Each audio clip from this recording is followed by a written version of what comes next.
Hi అండి. ఇన్‌షాట్ యాప్‌లో ఫోటోకి లేదా వీడియోకి వాయిస్ ఓవర్ ఎలా ఇవ్వాలో ఇప్పుడు తెలుసుకుందాం. ముందుగా ఇన్‌షాట్ యాప్ ఓపెన్ చేసి వీడియో మీద ట్యాప్ చేయండి. తర్వాత మీ గ్యాలరీలోని ఫోటోస్ లేదా వీడియోలైతే ఓపెన్ అవుతాయి.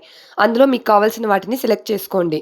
ఇప్పుడు ఎడమ వైపు క్యాన్వాస్ అనే ఆప్షన్ ఉంటుంది. దానిపై ట్యాప్ చేస్తే మీకు కావాల్సిన రేషియోని ఎంచుకోండి. నేను 9:16 రేషియోని సెలెక్ట్ చేశాను. తర్వాత ఫోటో లేదా వీడియో డ్యూరేషన్ మార్చాలంటే దానిని లాంగ్ ప్రెస్ చేసి ముందుకు లేదా వెనక్కి డ్రాగ్ చేయండి. ఇప్పుడు మీకు కావాల్సినంత సమయం అయితే సెట్ చేసుకోవచ్చు. ఇప్పుడు ఫిల్టర్ మీద ట్యాప్ చేస్తే ఇలా చాలా ఫిల్టర్స్ అయితే కనిపిస్తాయి. మీకు నచ్చిన ఫిల్టర్‌ని అయితే ఎంచుకోండి. నేను మాత్రం ఒరిజినల్ లుక్‌నే ఉంచాను. ఇప్పుడు ముఖ్యమైన స్టెప్ కింద ఉన్న మ్యూజిక్ ఆప్షన్‌పై ట్యాప్ చేసి రికార్డ్ లేదా ఆడియో రికార్డ్ ఆప్షన్‌ని అయితే ఎంచుకోండి. తర్వాత కనిపించే ఎరుపు రంగు రికార్డ్ బటన్‌పై ట్యాప్ చేస్తే మీరు చెప్పాలనుకున్న వాయిస్ ఓవర్ రికార్డ్ చేయండి. రికార్డింగ్ పూర్తయిన తర్వాత కుడివైపు ఉన్న టిక్ మార్క్‌పై ట్యాప్ చేస్తే మీ వాయిస్ ఓవర్ అనేది సేవ్ అవుతుంది.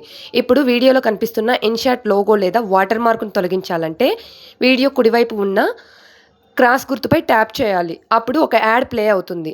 యాడ్ పూర్తయ్యాక వాటర్ మార్క్ ఫ్రీ రిమూవ్ అవుతుంది. చివరగా ఎక్స్‌పోర్ట్ బటన్‌పై ట్యాప్ చేసి 1080p క్వాలిటీని ఎంచుకొని సేవ్ చేస్తే మీ వీడియో గ్యాలరీలో అయితే సేవ్ అయిపోతుంది. అంతేనండి. ఇలా అయితే మన ఫోటోస్ లేదా వీడియోస్ అయితే వాయిస్ ఓవర్ యాడ్ చేసి వాటర్ మార్క్ లేకుండా మంచి క్వాలిటీలో అయితే వీడియోని సేవ్ చేసుకోవచ్చు. ఈ వీడియో గనుక మీకు నచ్చినట్లయితే లైక్ చేసి సబ్స్క్రైబ్ చేసుకోవడం మాత్రం మర్చిపోవద్దు. Thanks for watching.